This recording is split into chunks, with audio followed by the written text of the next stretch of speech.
Welcome, friends and ServiceNow enthusiasts across the globe. We in REDE Consulting do only ServiceNow, and for last 3.5 years to 4 years, we had been serving several customers across the globe in Europe and US and also in Japan. And what we observed over the period is that there is one thing which is IT compliance and IT risk management hasn't gotten enough help that it deserves, particularly as the world is becoming more and more digital. The transactions are becoming digital uh, because of the remote or hybrid nature of work. Things are done remotely more than in office on-prem, and that in fact requires more digitization of things, right, to be able to manage things properly. So IT compliance and the risk management has even become, I would say, more complicated due to the nature of the IT staff is located, or the overall IT systems are in a different place, not at the same place. Now, with that in mind, we started digging deeper, and of course, ServiceNow offers a great solution in terms of IAM. It has a very comprehensive module. However, because the foundational layers at times are not complementing it's not able to leverage the best of the breed in terms of compliance. So, for example, as an IT auditor, I should be able to do more frequent audits. I should be able to have some sort of a dashboard coming to me once in a month to see how many of my devices are compliant, and so on and so forth. And as you can realize that the dashboard will show the data, and if there is no data, if the data is all over the place, or it is uh, sort of integrated manually, then it's not necessarily going to help show the dashboard or show the compliance report that often, right? So the audits are done heavily manually, and multiple stakeholders are involved, and they are talking to each other uh, from their point of view of how they perceive data rather than actually what is the data. So we started digging, and we realized that how does one get into the IT compliance the way it should be. And then we realized that there are multiple layers of things that needs to be addressed, whether it is challenges or opportunity to do better in terms of data gathering. So ServiceNow is, of course, a solution, no doubt about it. However, as we all know, I mean, when we work with customers, most of the times customers associate ServiceNow as an ITSM tool. So it has become almost synonyms that ServiceNow is ITSM, when ServiceNow is far, far more than that, right? There is an asset management, there is a ITAM, which is operations management, CMDB particularly. So if these three things can integrate with each other and bring the data that is required, it directly benefits the IT compliance. It directly benefits the auditing and risk management of IT systems. So what we are going to do is we have decided to start a podcast series, particularly focusing on risk and compliance. And then we started to invite guests, opening layer by layer and the capabilities of ServiceNow as to how it can help the organization. So with that background, I would like to welcome Tejas. Tejas comes from a very strong background of IT asset management. So he's an expert in ITAM, and we're going to have discussions about how asset management can play a role, not only from a compliance point of view, but overall from a data governance and IT data management point of view. So without much ado, Tejas, welcome to this podcast. Thank Thank you you. for kindly accepting our invite. Uh, and I think without going around on the topic, let's just talk about asset management, right? What, in your opinion, is asset management, and how can it help IT? Yeah, Milind, first of all, thank you so much and thanks for having me. So IT asset management is, I think, one of the key area as far as risk and compliance is concerned. If you look at IT, any IT related risk, it is heavily tied to asset management. So in order to have good risk and compliance, it is necessary to have a good IT asset management in place. That is how I see IT asset management as a prerequisite to your risk and compliance coverage. Okay, wonderful. And asset management seem like the word itself it describes it that it will manage assets, Yeah. right? And when it comes to ITSM particularly, there is a HAM, which is hardware asset management, and SAM, software asset management. So how these two together, uh, just for the lack of better word, say that there we have the beautiful ITSM, ITAM. How it will help in terms of processes or in terms of people be able to take decisions based on data. Ham and Sam is kind of there is a lot of overlap, and there are only a few things which are different from each other. And hardware asset management has procurement done in a different way than software asset management. But otherwise, it converges a lot when it comes to asset management. Um, so so hardware asset management and IT asset management has commonalities such as both have security risk, both have compliance risk, both have cost and finance related risk, and both of them needs visibility. Without visibility into IT organization, it is difficult to do any kind of a hardware asset management or software asset management.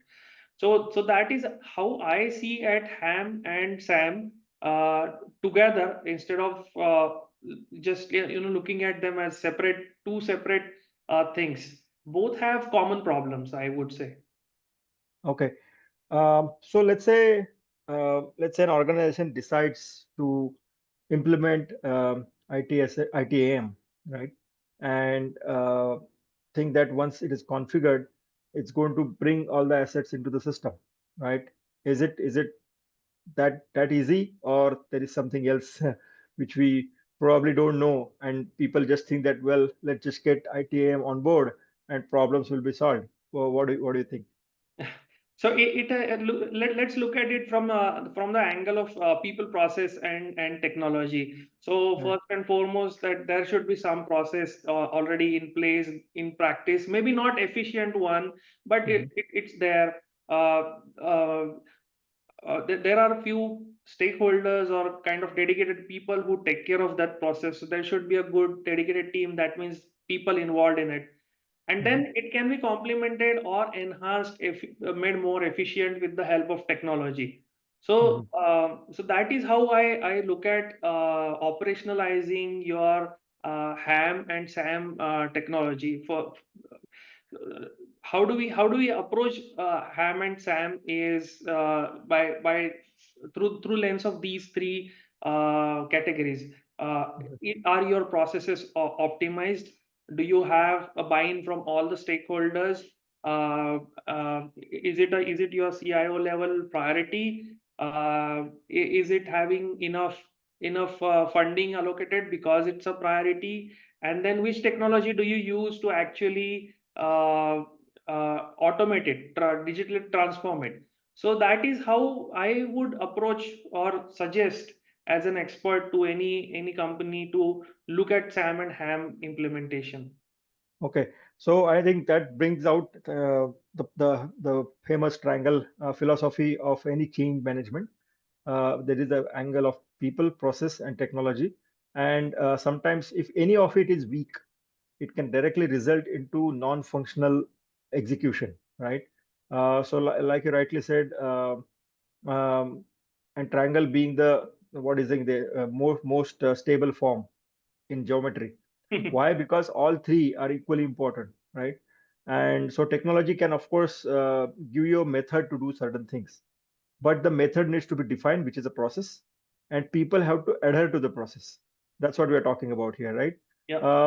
And so if so when somebody talks about implementation, it's not just a technology deployment.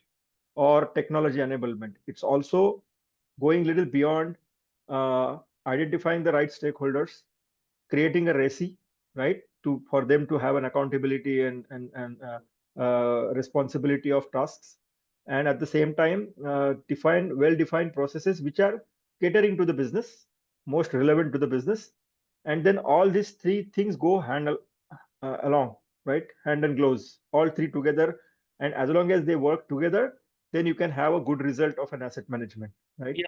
Yes. Okay, That's right. Yeah. That is what fantastic. I meant to say. Yeah. Yeah, absolutely.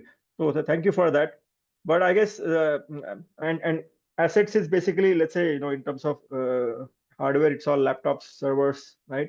And softwares is basically all the software that we have.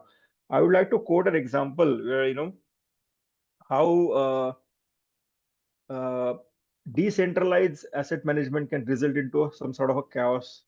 Let's say there are 2 3 functions in our organization, right? There's the finance. There is, let's say, it's a manufacturing company, so there is a manufacturing field operations team, and then there is IT team, of course, right? And all of these have budgets for operations, right? So let's say a finance guy want to talk to get some advice, and he then connects with somebody, and let's have a Zoom call, and now the user doesn't have a Zoom call, right? So he goes on and gets the Zoom, and then the meeting happens. The field operations team, because they are more mobile, they take some mobile friendly app, and then they start conversing through that. Wherein IT, they already have Microsoft in their ecosystem, so there is Microsoft Teams, and all of a sudden you have like 3 communication channels within the same organizations and not visible to each other, right?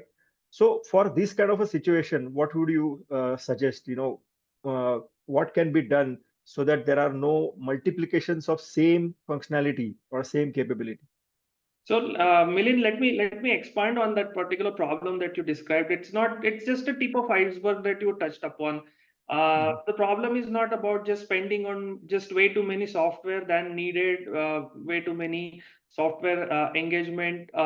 It is about selecting a right software, having a inventory maintained at one single place. How is it getting used? Having information of that, and then producing all that information at the time of software audit. So all these are connected problems to each other, and just not spending on multiple software products is not the only problem. And these are all these should be viewed in through a single lens, and should be solved at through the digitization. So, to coming to your question, how do we solve the problem of having multiple products in the organization that are meant for the same purpose? So, first of Right. all, the IT person should know that I have so many different type of software products deployed in my organization for the same purpose. And then once that information is known, further information is needed. Who is using that? How often it is using? You may realize that, oh, out of 3 products, only one product is getting more frequently used, and rest 2 are not used. So how Mhm. frequently are they getting used? Which out of these 3 are important to my organization or can give me a better deal? So these all questions needs to be answered with the first attack on the visibility. The IT person or the SAM person should know or have a visibility into entire organization, what my employees are using to solve, what software my employees are using to solve their business needs, right? So Right. first stab to take at it is through visibility. That is what I would advise to the organization. Okay. And how does one create the visibility? So I think we are almost now step by step alluding towards CMDB, Exactly. uh, which is one of my favorite topics, by the way. Yeah. And I just had a giggle because I remember for last, I would say, decade or so, I've been talking to multiple customers from an infrastructure point of view or application management point of view. And anybody you ask as how is your health of CMDB?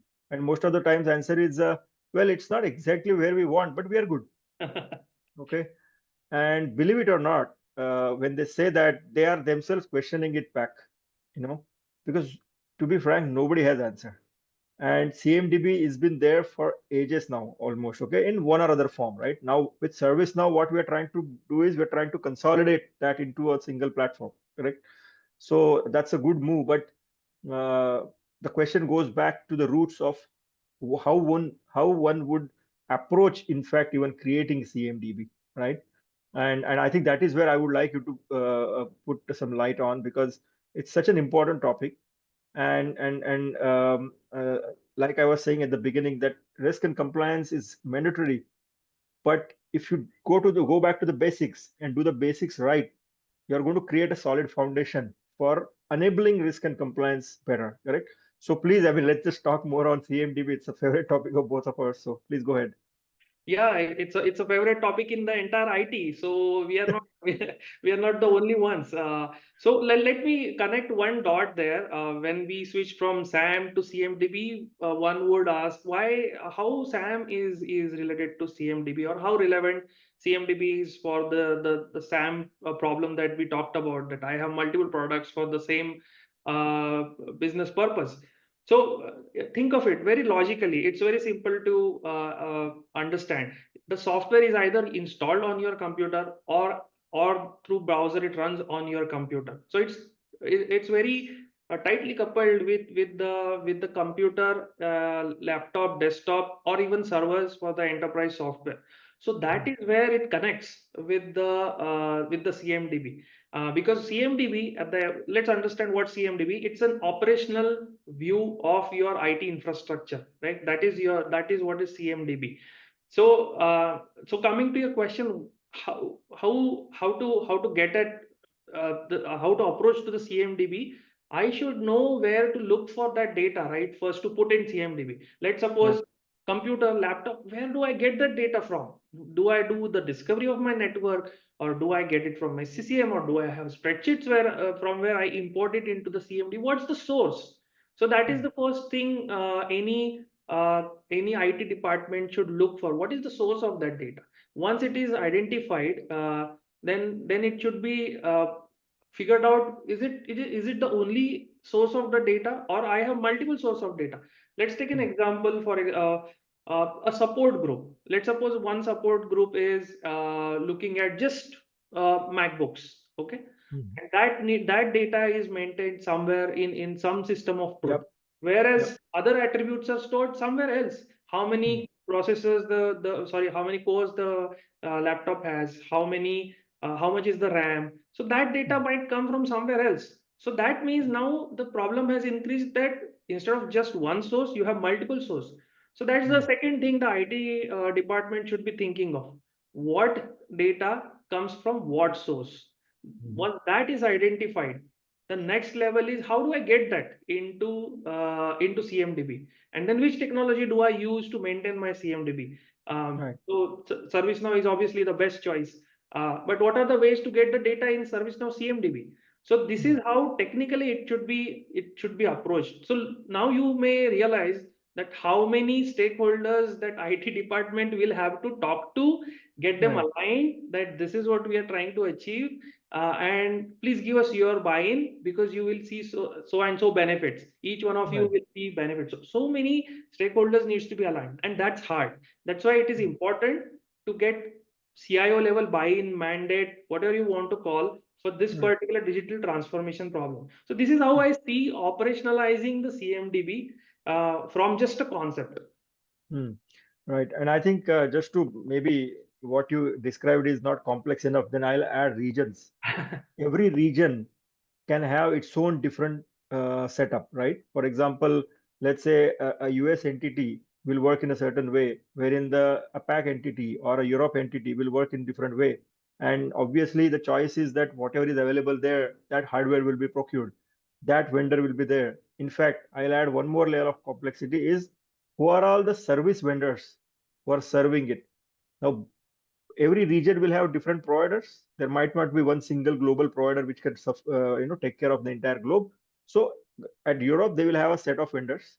In US there are a set of vendors, perhaps outsourced to India, let's say. And then we have an ecosystem of multiple vendors, multiple softwares, multiple hardwares, and now let's just take that example of the communication channel, communication software, right? So you had three of them. So you are now bound to have multiple engineers to support just a communication. Had it been consolidated at the Microsoft Teams level, then you would just need few expertise of Teams, right? But now you need Zoom, you need Skype, and you want to make sure that if something happens suddenly and a VP or a VIP is on the call and it breaks, then you need an urgent support also. I think by keeping it decentralized, by not centralizing, by not leveraging all the modules that can bring all this together, is such a lost opportunity, in my opinion, right? So I think one of the theme clearly coming out is, please do not look at ServiceNow at just ITSM. Look at it as a comprehensive ITOM, ITAM, and ITSM solution. Take it seriously, pull the data over, do the deduplication, and your IT compliance is almost taken care, right? Of course, you need to still configure risk and controls in the tool in IRM. But if you do the prerequisites well, and again, I think just to touch upon the CMDB. CMDB is a live phenomena. It's a live system, right? Yep. It probably needs update every day. Yep. Correct. I remember one incident where one of my colleague recommended another person to join the organization. Said that one of the best things I found is the onboarding. It's seamless. So the friend joins the organization, and he has some problem 2 days later in the laptop, right? And it took almost 5 days. And then he said, "You sure onboarding is seamless?" And then what they realized is actually the entry done for the laptop of an operating system was misguiding. And then it took a long period to basically get to the bottom of it, that, oh, well, it is a Windows 11 laptop and it has this problem. And the problem got solved within minutes once it is identified. Yeah. Identification itself took time. So, and then what you are trying to get at is, if I enable discovery, I will know what's running there. Okay, so I'm up to date, right? And when an incident gets created, because I have the discovery, I will know what's configured there. Yeah. So half of my investigation is centered towards the problem rather than figuring out what's there. Yes. Correct. And this is exactly what CMDB and Ham and Sam would do, right?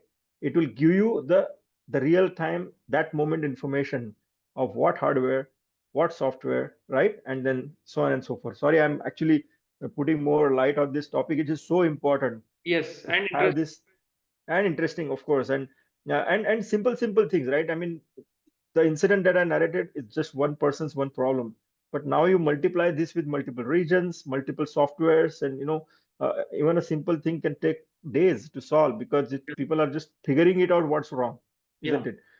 And I think then of course same thing will happen with compliance, because compliance is nothing but ensuring that the policies are adhered, right? But if you don't know whether the policies are actually in place and all the hardware and software is compliant to that, if you are not able to even fetch that, how would we know that we are compliant? Correct. So I think it's just I'm just creating a more complicated layers, to be yeah, frank. I mean, I would add to that, Milind. So compliance, you touched upon compliance. Compliance is based on the policies. Now, where do you maintain those policies, right? It's hard. Let's suppose you somehow maintain it somewhere in spreadsheet, but then how do you ensure the adherence to that policies, right? It cannot be by hand every day. I cannot run 100,000 computers through that policy Right. manually and ensure that it's compliant, right? It Right. needs it needs an automation, right? And Right. your IT infrastructure is growing every day, so Right. you just cannot afford to have this in spreadsheets and have manual processes, no matter how strong your process is. It has to be digitized, right? Absolutely. In fact, thank you for bringing this point. I always had this question to myself as to why do we come up with standards and risks, policies, and controls? Why? Because before the standard, there were 10 people doing it different ways. Then all these 10 brilliant people sat in a room and said, "Oh well, we are all thinking same. Why don't we document it and convert that into an industry standard?" Right? That became your, let's say, 27001. Okay, it became a standard book. Now you have taken the manual part of it out and documented it as a standard. But again, you handed over that standard to manual people, and then expecting that everybody will be compliant. So I think it's time now we need to break this, saying that, okay, if you have defined a standard which is universal, better to configure it in the system and let system take care of it, right? And Yeah. handle it through automated way, so that there are less errors, less I would say oversights, etc. And done things thoroughly. Although what we are saying is very easy to say than done. So my question to you is that, let's say, typical CMDB, how do you see this as an actual implementation? And let's say a term called healthy CMDB. How do you see that? Let's say from ground zero, we start from zero. What's the time duration that you see, a good CMDB can come in place? Correct. So, if we are well prepared with the prerequisites that we talked about, we have all buy-ins. It's communicated across maybe a fragment of IT departments. If we take a complex scenario in picture, that there are many regional IT departments in a big organization. For smaller Mhm, IT organization, it's much easier to align them with the CMDB strategy. But if there are multiple teams, then they are aligned. So everything of that prerequisites is in place. mhm, Then comes choosing right technology, deciding more of tactical questions, that what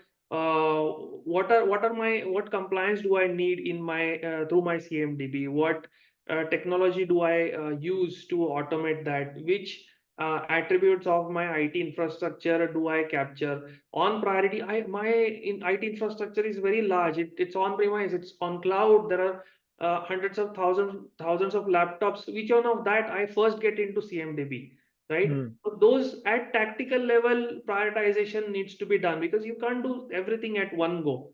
that's right. So that's, I think, is a logical next step I see to implement your CMDB.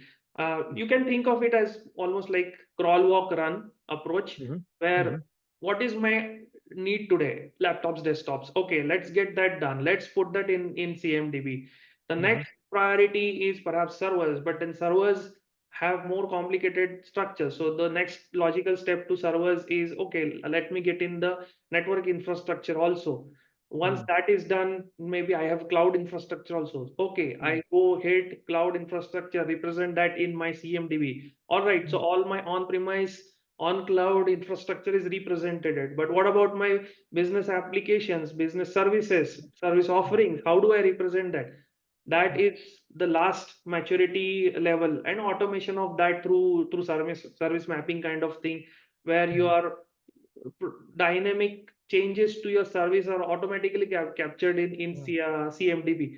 So that mhm, is how crawl, walk, run approach needs to be taken. No matter you have aligned all the stakeholders, all the teams, right? Budget is there, CIO level mandate is there. Still, it is still huge undertaking. So it should mhm. it should go in a crawl, walk, run approach way. Okay, fantastic. So I would say, let's say, even if you decide to select the platform, and the implementation itself could be few weeks, or let's say couple of months. It's the process, people and technology going along together is the journey. And I think, like we some time back said, that it's live. So every day it needs to be updated. Then only it will be in a healthy shape. Okay. Yep. So now I think a point comes, as in, so all this requires investment, right? It requires perhaps a centralized team. It requires a continuous monitoring, discovery, gathering that data back. If there are any data discrepancies, somebody is looking at them, and then keeping the health of CMDB live, and also some reporting on it so that they know that accuracy is there, right? All this requires investment. But let's just take a scenario of, let's say, 5-year horizon. If the asset management and CMDB is not done, and in the 5-year horizon, there is a total cost of ownership, versus CMDB and IAM is done nicely, ITAM. And how do you compare these two? And I know you're smiling. It's not easy to measure, and there is an intangible, tangible benefit, people say it. So please just throw some light on it as to how do you see this world? So it's really difficult to quantify that, but then we can take a analogy and try to understand. Let's suppose my CMDB is not in a good shape, and I don't know what is the let's suppose how many vulnerabilities lie in my network, and then let's suppose there is some ransomware attack taking place on the network, and let's suppose your production is down for a month. Your all computers are locked because of ransomware. What will happen? That entire month, the productivity of the company becomes zero, right? Right. You may have heard examples of Stuxnet and other ransomware attacks on Yep.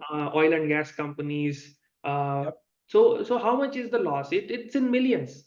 So Right. that is what should be looked upon. There is another funny analogy that I heard somewhere in a real world.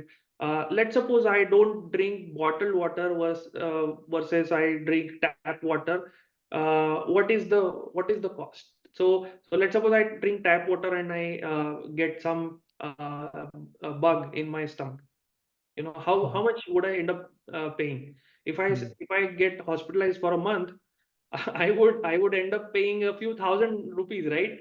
Right. So likewise, we should look at IT infrastructure, right? If Mm. I don't do that, okay, I Mm. save it today. What if tomorrow some security vulnerability causes me a problem, or in a European region, let's suppose because of some non-compliance, Mm. maybe GDPR kind of compliance or some other compliance, there is a Mm. government audit and they Mm. put hefty fine on you Right. because of that. What's the cost you end up paying? That is the real cost of not doing the automation Right. versus having a good CMDB governance and ensuring your risk and compliance with the good processes. Mm. Right. I hope I indirectly tried to answer instead of Yeah. quantifying it, but hopefully I gave good analogies. No, no, absolutely. I think there is a term called cost of avoidance, Exactly. right? And it's like insurance, right? Yeah. You have to pay insurance so that if something happens, you are covered, right? And the idea is, of course, everybody prays that nothing happens, but not all the prayers are addressed, right? So sometimes things will go wrong, but better to have a monitoring system, better to have an automated compliance in place where ServiceNow itself is a great product which offers comprehensive end-to-end from asset management till the risk and compliance, right? All these things are embedded in it. So And centered utilize around it CMDB. And these products are centered around your CMDB. centered around same. So if you Absolutely. have good CMDB, implementing them is a lot quicker. Yeah. That's the benefit we Yeah. get in Yeah. service. Absolutely. So you take time, you mature the CMDB, keep it in certain healthy state, implement ITAM, and then combination of this will now give you a better IT compliance reporting at least to begin with, and then of course you can tighten the screws and make it compliant, and then you don't have to worry about audits, you don't have to worry about perhaps the attacks and so on and so forth, and keeping the diseases away, let's say, for the lack of a better word. Um, so I think now let's just think of a good word, right? In a happy path scenario, you have CMDB, you have configured Ham and Sam very nicely. How is it going to directly benefit your risk and compliance in IT? Right. So we can, I mean, that's a great question. It's almost straightforward, right? If I have my IT operations running as per my processes, compliant, what all risks do I cover? I cover first of all operational risk, that my infrastructure uptime is lot better than my competitors' Right. uptime. Second risk that is covered is your security risk. My infrastructure is secure. Nobody can just come in, Mhm. uh, attack on my infrastructure Mhm. and cause harm to my business, my maybe financial cost of my uh, I mean market in the stock market, my financial cost of my stock, Mhm. or and the third one is actually the financial risk. To Right. mitigate that, let's suppose Mhm. something happens, then it's a all of us, it's a non-planned expenditure, right? So Yeah. these kind of risks are automatically covered if your IT processes are in a good shape. Your CMDB, your ITAM is happening correctly, right? Does that make sense? No, absolutely. And I think that basically sums up that we began with, risk and compliance. This is our web podcast, basically a theme of our podcast series. And now we are back saying that this is the circle, right? If you want a good risk and compliance, which is mandatory, you have no choice there. Start looking at it from a ServiceNow's offering. Start looking at your CMDB and asset management. Do it well, okay? And then it will help you immensely in managing your IT compliance and risk.